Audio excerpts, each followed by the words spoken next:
Hey yo, what is up guys? It's your boy MoodZi back at it again with another review. This time we're going to review chapter 81 of Dragon Ball Super. And compared to the previous chapter, this chapter holds a lot of meat in it. There is a lot to dissect and a lot to talk about, and there are many things to point and highlight in this chapter. There are some things that I dislike a little bit, as you guys will know. I will get to it, but there is many other things to praise about this chapter. Overall, just to spoil it a little for you guys, this chapter is significantly better than the previous two. The previous two I felt were a little bit stale. And no, it doesn't have to do with exactly with Goku, but it really did feel that Toyotaro was really building up to this fight and this moment by the previous Granolah fight and incorporating the Bardock elements. Now, the Bardock elements in this chapter has been a little bit significant, as Toyotaro is really trying to bring Bardock back to the Dragon Ball mythos. And obviously Bardock has always been a character part of the Dragon Ball history. However, Bardock was never, and I mean never, a significant character in terms of how he affects the plot. He was always like a background character that only us, the fans, used to know his existence. Compared to the other characters in the Dragon Ball mythos. So there are characters that are relevant to the plot. Bardock has never been a character to be relevant, but just enough to point out and give us the satisfaction. For example, when Frieza remembers Bardock, that was like a reference to the Dragon Ball Z Bardock of Goku, which gives us fans satisfaction because it's sort of like a reference to it. However, besides these references, Bardock was never a truly significant character until now. So here, since Bardock is becoming more and more significant and prominent in 2022 Dragon Ball, to over 20 years, Bardock has never been really that prominent. Even Dragon Ball Minus, he never had been prominent. He was still like a character that nobody recognizes. It was just his background. So here, Bardock puts himself in a lot of scrutiny in how he's being utilized. I don't blame the character of Bardock, but I have my gripes with how Toyotaro is using Bardock.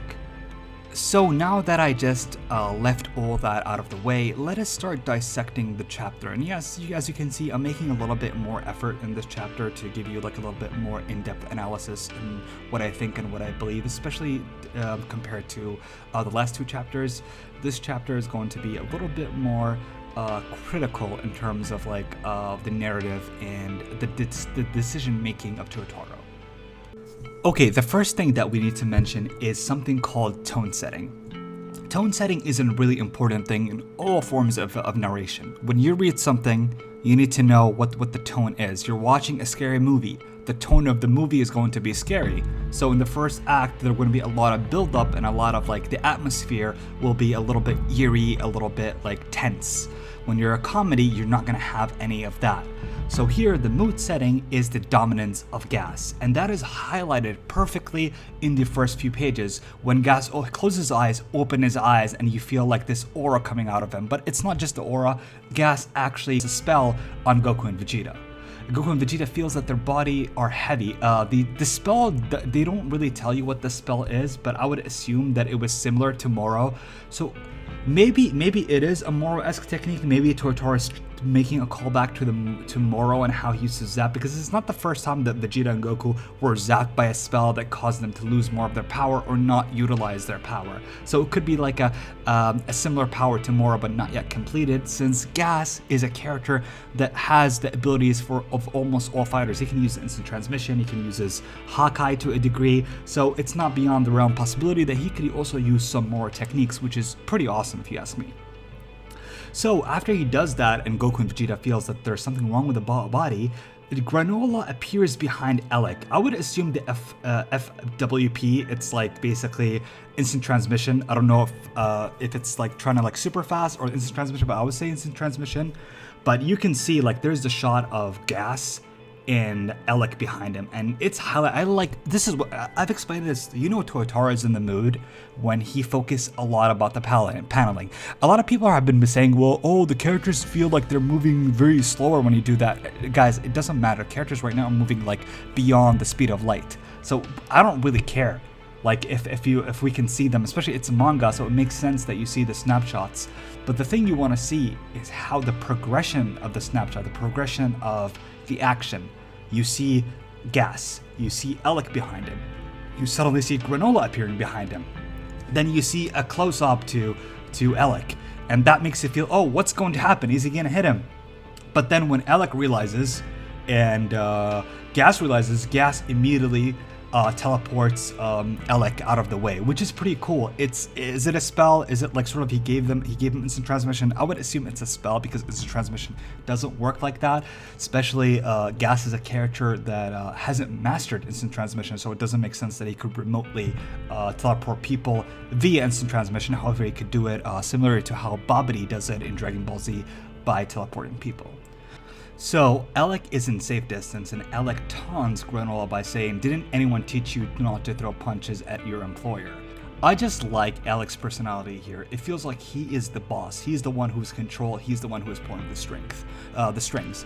So, and also shout out to Toyotaro that he didn't do the DBZ cliche where the character, like the Android 17 cliche where Android 17 turns on Dr. Gero, Majin Buu turns against Babidi. So just because like his underling became stronger, so naturally he's gonna double cross him. And I hope they keep with that theme, because if they do that, again, while we do praise Toyotaro for making callbacks, while we do praise him for using some DBZ elements, we still like to keep things fresh and a little bit different. And that's a lot of things you earn for being different, so you also get credits for both. So you have to find the right balance. So I really do like that, and I really like how Alec's being portrayed as this complete asshole, and it really makes you hate him, and it really makes you want him to lose, as opposed to a character that doesn't really have much personality. However, I must just say, this might be a side criticism. I would have enjoyed it a little bit better if they gave us like a little bit more perspective on why he's such an asshole. Like I guess you can sort of like make your own conclusion, you can make your own headcanon why he's being evil and why he's using things to his own benefit. But it would have been more interesting to show us like a little bit like more of his background and what made him feel like that. What is the justification of like his evil intentions? Like, we don't want to see everything as black and white. It would have been far more interested if we could actually feel for Alec, or maybe root for him. Hey, that would be next level writing. You know, an anime is peak when makes you root for the villain. Not to say that this is the villain you want to root for, but I'm just saying if they give us like a little bit more, I feel like Alec would go from a 7 out of 10 maybe villain to maybe potentially a 10 out of 10 villain. Not to say that 7 out of 10 is really high, but I'm saying he's sort of like borderline on being mid.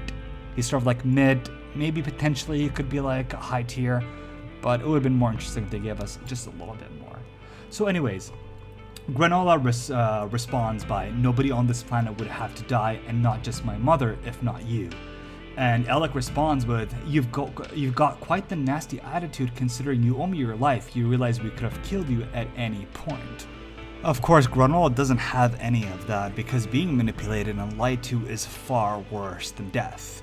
And this is the kind of thing that Granolah wants to give to Alec. So in trying to kill him, we see this brutal moment, which I really like this panel, of Gas just breaking the arm of Granolah, rendering him useless at this point. And then he follows up by shooting Granolah's eyes, blinding him in the process. So basically at this point, Granolah is useless. His fighting style, which heavily relies on the fact that he uses his arms, as many people's, but he does use his arms in a fashion to shoot other people, so he needs the accuracy. Even if he would use his arms, he still loses a lot of accuracy, and on top of that, he is blinded.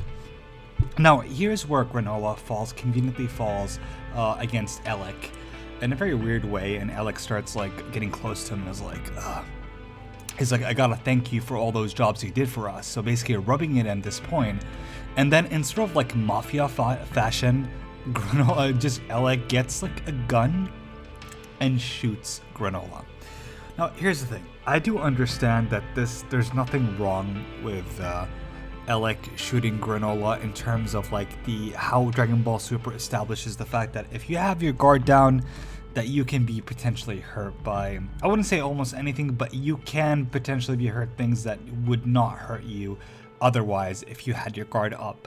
But still, the fact that Granolah is supposed to be a character who has the power of the gods. He has the power of Hawkeye. I'm not saying he's stronger than Beerus, but surely being somewhere up, as strong, because, the gun would not work against Majin Buu. And we've seen that many times.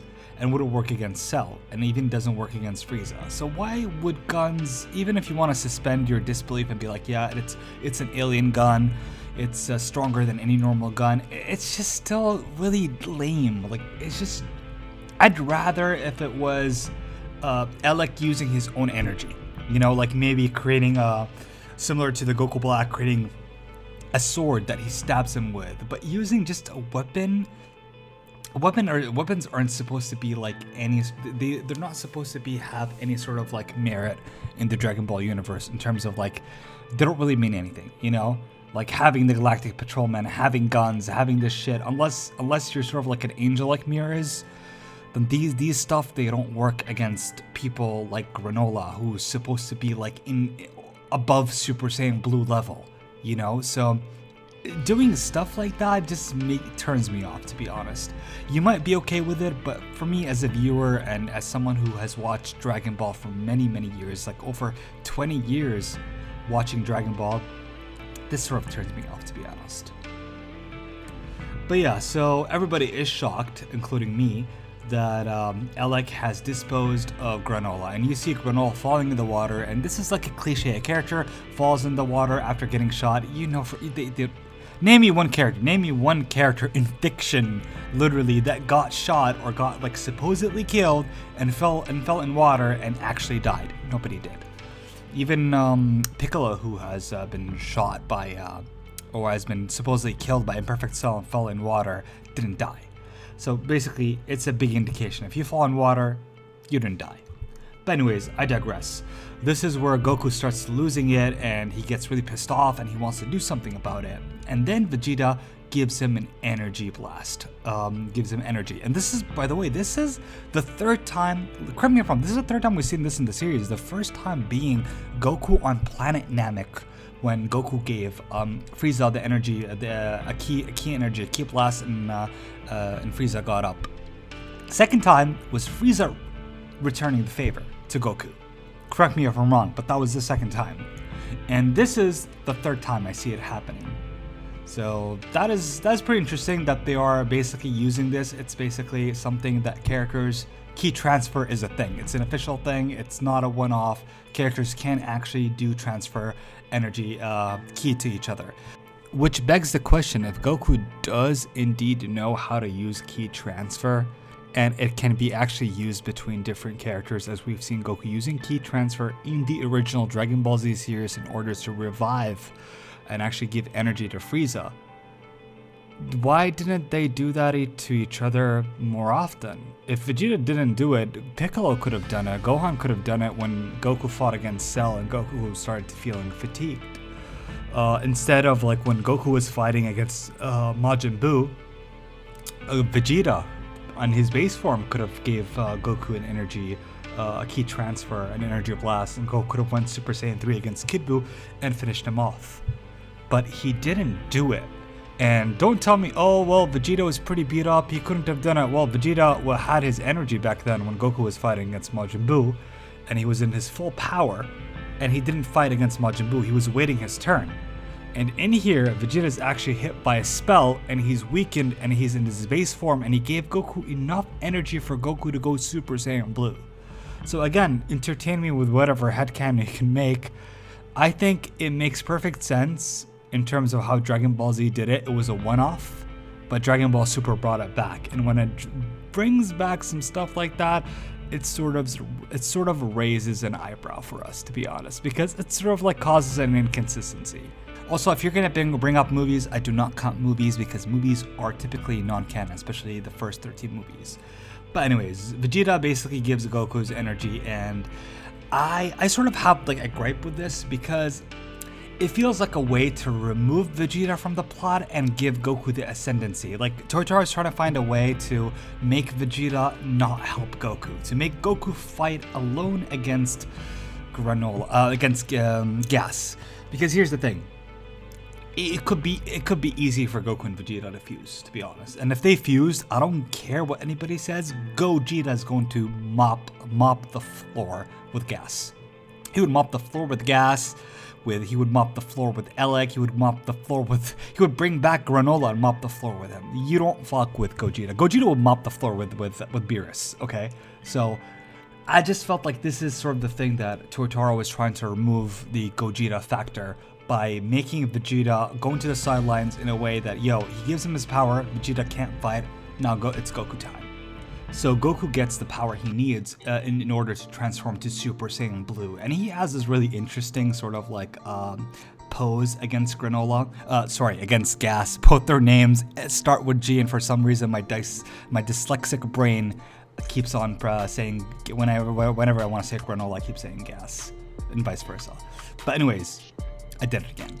Anywho, Goku charges in a very interesting way, and I really like his pose right here, and he goes against Gas, and the fight starts, and you can see Gas isn't really impressed. He's like, really? You're gonna charge against me with this form? Because Super Saiyan Blue right now would be fodderized. And you can see also here, like, Elec did not even notice that Goku just appeared before him. That's how fast these characters are moving compared to the regular characters.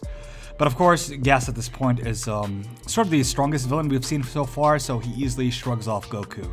And I'm not going to dwell too much about the conversation between Goku and Gas, because Goku says a lot about how he needs to suppress his rage in order to tap into Ultra Instinct. And you can see here Goku trying really hard to suppress his anger and try to focus so he can tap into Ultra Instinct.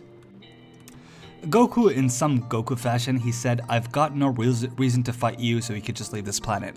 Again, this seems like a movie Goku. This seems like a Goku from the movies. This seems like a Funimation Goku, which is funny. Sometimes a lot of people criticize Goku, the Funimation Goku, be like, "Oh, you grew up with the Funimation Goku. The original Goku is the Goku you see in Dragon Ball Super. Yes, he's ditzy, he's stupid, but yet here he's acting more like Funimation Goku, and in how he's not really relishing the challenge. The real Goku wouldn't say this. The real Goku would be excited, be like, "Yo, I want to fight." The real Goku would either be pissed off, that his friend was supposedly killed. Like at this point, maybe Goku can feel the energy of Granolah, and he knows he didn't die, so he's trying to tell Gas to leave. But then again, Goku's character with Goku fashion would love to fight Gas, so it just does not make sense that Goku wants Gas to leave. So, but I guess the whole point that why Goku's speaking this way is because Totoro, the author, is trying to show us that Goku's trying to suppress his rage. But the way he did it, so I think he failed in delivering that message. But see here we see that Gas says, "Calm and collected are we? No rage over the death of your friend." And as you can see, like, Gas is demonstrating more and more personality lately. Like, he's being a little bit sarcastic. He's like being a little bit villainish. If you remember Gas in the previous chapters, he did not have that bravado to his character, like that sort of like confidence. He wasn't like a talker, and especially not a shit talker of that. So this is sort of one of the things also, like, I'm a little bit turned off by, because it feels like more and more every single villain character in Dragon Ball seems to fall back into that same cliche, that same talk shit, that same, "Oh, you're not good enough, I'm not gonna finish you off, I'm just gonna toy with you," until the main character starts getting strong and he beats it up. So it doesn't feel like what made Gas unique the first is like his it's sort of like quiet nature. That felt more intriguing. Not to say that I like his design, I like Gas's design, but I just feel like he's like a little bit falling back to the same like moral archetype, the Goku, in terms of like how they behave. So I feel like it would be more interesting if just characters demonstrate a little bit more different personality. Honestly, I don't want to say much about the fight. Like, the fight is a little bit interesting. There are some interesting visuals with Gas, like using the train, and when he used the train, teleported the train against them, Gas was like, "Yeah, I did not expect that would kill you. I was just using it just to have fun." And you know what? I like that. I like that characters in this show, especially Dragon Ball Super, they have the self-awareness that, yo, I'm gonna throw a rock at you. I know this rock is not going to kill you. So really, like, trying to like hurl a train against Goku is not gonna do shit against him. Goku's not supposed to even feel any sort of pain from having a train like just bumps into him. But anyways, I digress. The thing that I want to talk about is Granola's remark against Bardock. Here, I just do not like how they're sort of incorporating Bardock and giving Goku that's his motivation of fighting Gas, that remembering his parents, trying to tap into his memory of his parents. Goku right now is about 46 years old, 45. For someone who knows the ages of all Dragon Ball characters, I sort of like sometimes mess up between the ages, but Goku is like in his late 40s right now.